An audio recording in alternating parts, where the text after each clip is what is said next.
Good evening. How are you? Well, I told you that it was Holly's birthday and we were going to do something to surprise her. And so she had wanted to go out on a boat and to go up and down the East Coast. And so that was her birthday surprise. And it's kind of a retreat, both from politics and what we do in a day-to-day way. My clients, our farm, stuff like that. And so, and it's long overdue. And we're just being masked most of the time. I'm not presently, and proceeding with care. So, what's going on in the world that it could distract me from a tour up and down the East Coast on a ship? And the answer is more of the same stuff that we've been talking about.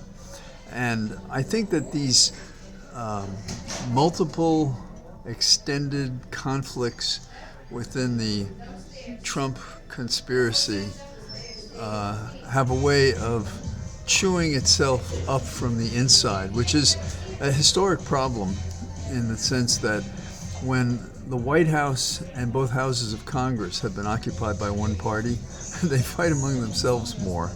And so the question of governing becomes more difficult than if they were divided and had to fight and work out compromises. Now, so for example, in this category, we had Mexico the other day say that it was going to cost us 400,000 jobs in America if the tariffs were put in place. And Canada now is raising the possibility that the promise for America would be compromising the flow of drugs and of migrants, and it would affect not just Canada but the United States as well. The question is, are these people show horses or work horses? Now, they're not show horses in the sense they bring us happiness and entertainment and so forth, but they glitter in the night for the fear and trepidation they cause about how we define America for ourselves. And, you know, there have been a myriad of examples of the character of America that is better than this. You know, Ben Affleck and Jennifer Garner, okay, they're stars, they're well known. Affleck, at least, is controversial. But they spent Thanksgiving feeding the homeless. And they had with them their 3 children. And it reminds me of the fact years ago, a lawyer I knew told me how he took his son to Alexandria to a place where they're homeless and so forth. And his son wanted to know why they would go a place like that. They didn't live like that. And the father told him that was exactly the point, to understand what it is that you should give and care for others. And I had another lawyer friend in New York, and it turned out that we were from the same neighborhood, 143rd and Willis Avenue in the South Bronx. And he told me how he came out of his building on the east side one day, and his son said, "Let's just take a cab, Dad." And he says, "Do you know what we're from? We don't just do that." And he was an established and successful lawyer at the time. So he got a cab and he took his son up to our old neighborhood to show him where they lived and where he had lived as a boy. And he said, "You couldn't have lived here." He said he did. And I had the same experience with my own daughter. The inspiration was the experience with these 2 other men that I know. But I took my daughter, and she's terribly empathetic. And she was thunderstruck by the fact that she could eat and have food and so forth and a place to stay, and that there were children her age who couldn't and didn't. And in her case, and I think it may be true certainly of others, my daughter was so sympathetic that it meant a lot to her. So when, okay, Ben Affleck and Jennifer Garner, okay, they're in a place to inspire others to do that in a way my couple of stories don't. Also, I mentioned Ben Affleck not because he's sensational, and he is a sensational actor and performer, but he's had his difficulties. But years ago when I was on the Hill, he came up there to promote another charity that he cared for. And I was there and I watched him, and he challenged all these women to push-up contests. And they were so excited to be with Ben and to do these that they were screaming and chanting and everything else. And so there was a break, and I knew that at that time, Ben was thinking that he might want to have a public life, might want to run for office. And if he's going to do that, it's going to be in the years ahead, because he seems to have not had those contacts anymore. And he seems to be entirely a professional. But we stepped outside and we had, I don't know, a 20-minute or so conversation about what he was thinking and why he would do the things he did. And he had the heart and soul then that is evident when he goes and feeds the homeless, as he did a day or so ago. So we have to find who the people are that we're dealing with and promote them and support them and make things easier for them. There's a bizarre story that I read. I don't know if any of you have seen it. And it was talking about mysterious lights over the Capitol Hill. And I thought of this, they're not describing it as a UFO, because the pictures taken seem to confirm that these lights existed. So if it was the soul of the nation deciding whether to stay or leave and not a UFO, how do you think it would decide that question right now? Would the soul that prompted Biden to run, that he thought was at risk from Trump and those kinds of people who are comfortable with discrimination and comfortable with not serving the people and comfortable with only being a tool for the wealthy? What about those people? And the pictures that were taken, there were 4 lights that were stationed and stationary, and they were several feet above the Statue of Freedom, which stands atop the Capitol. And as a fellow who worked on the Hill a fair amount, I would see it almost every day as I would go to work on the Hill. So the question that faces us is, how do we encourage the best among us? And I'm talking about character and ability and courage, and teach others that the world of untruth, of grab and go, of careless disregard for others, that they would never accept for themselves, and that how they exalt themselves over all others. Now, when I post things on the various social media, as you know, and it was interesting to me that one of the things I posted was that I thought no former president nor current outgoing president should attend the inauguration. And I got very strong support for that. And others had the same feeling.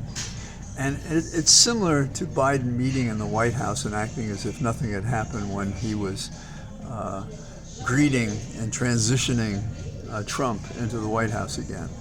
And I think that's a failure of leadership. I loved Biden, I supported him, I resisted them throwing him out, all of the above. But you have to have a point of view and stand by it.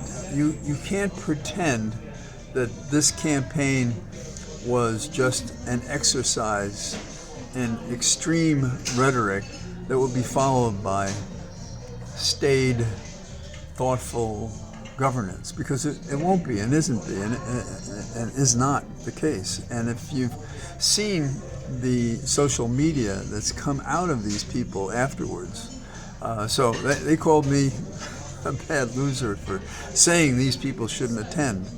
But it's a short memory, because they don't remember the fact that Trump left town and he didn't come to Biden's inauguration, in part because it would ruin his lie that his election had been stolen when in fact Biden had fairly won it. And we can go back in history and see this kind of thing happen in our earliest days. John Adams, who had famously instituted and supported the Alien and Sedition Acts, he went after his opponents and they prosecuted them under the Sedition Acts.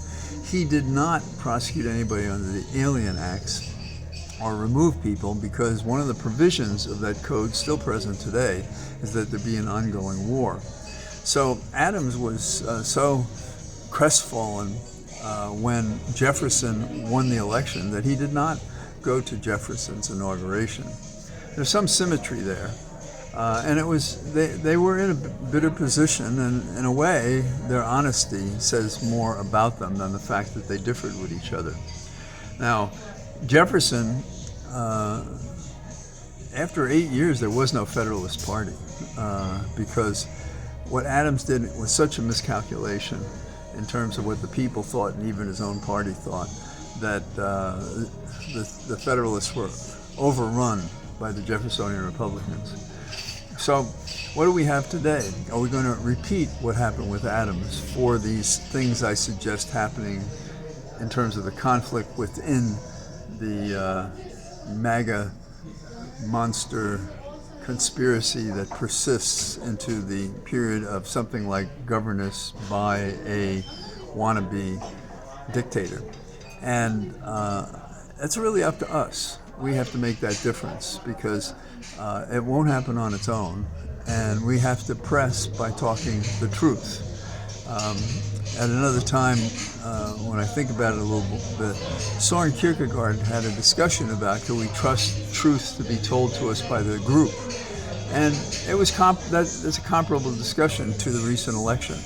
People declaring a mandate for a plurality elected president, that's nonsense. And even if you had a majority of the vote or a large vote, the group's decision in an election doesn't tell us squat about what they really want, and what we could support. We can't say, okay, well, what we have to do is we have to do Republican light, and so we have to be discriminatory against some persons of color and some migrants, and we have to tell women they're just going to have to accept less than to imagine that they can have dominion over their own body. And we're going to have to expect a government that's hard and crass like Elon wants it to be. And people are just going to have to suffer because we have to give that extra wealth to the people who really are responsible in America. That is all these very wealthy billionaires like myself, Elon. So this is our struggle. And don't fall for the kind of easy thinking, hand-holding of commentators saying, oh, it's going to be better. They were saying this in Germany. They were saying this in Italy. They were saying this in Japan years ago. They said it during the French Revolution, I'm sure, about Napoleon. And I've mentioned from time to time how, I don't know if you follow Beethoven's symphonies, but the first one that I ever heard, that I remember hearing, was Beethoven's Third. And it was just so striking, and it was the first time in our house we had an FM receiver with a really good sound, and I was just transfixed. And that was the first record I bought myself. But the history behind it, Eroica, talks about heroic, and it was originally dedicated to Napoleon. But when Napoleon had ravaged Germany, well, Beethoven wouldn't have anything to do with that. And although he had this great work to be dedicated to Napoleon, he instead chose the ideal. What is Homeric heroic. And we have to think of that today.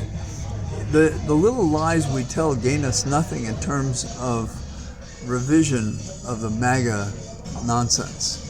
And we cannot pretend that we can compromise things about the dominion over a woman's body or discrimination or any of these things that have been the compromised part of our nation from the beginning, when we wouldn't deal with slavery, when we wouldn't deal with universal voting, wouldn't give it to women, that we exalted property as a basis for voting. So you could say I'm at sea, which I am, and Holly and I are going to be careful while we're here. As you can see, I'm in a room after having had a snack here, and there's music loud behind me, but there are very few people around.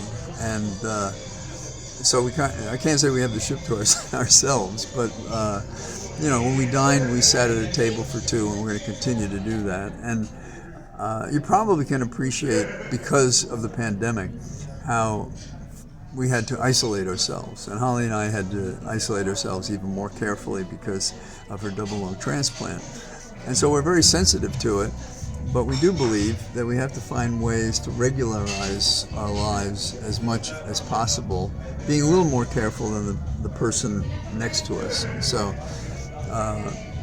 nobody has seemed upset about us wearing masks and so forth like that. And so we're having a good time. And I'll try to post things as we're here, but I have no idea what my coverage is like in terms of bandwidth. So I hope you had a wonderful Thanksgiving. I hope some of these thoughts you find helpful to think about how we work our way through this period. All the people who want to tell you how it was and how this is like that, that's nonsense.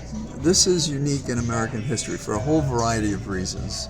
You know, changing one factor in a scientific experiment sometimes can have very dramatic effects. We're changing 10 and 15 and 20 different factors involving the body politic, involving what a party means, involving whether or not truth matters, whether we should believe in equality itself, and what does equality mean? Can it be squandered?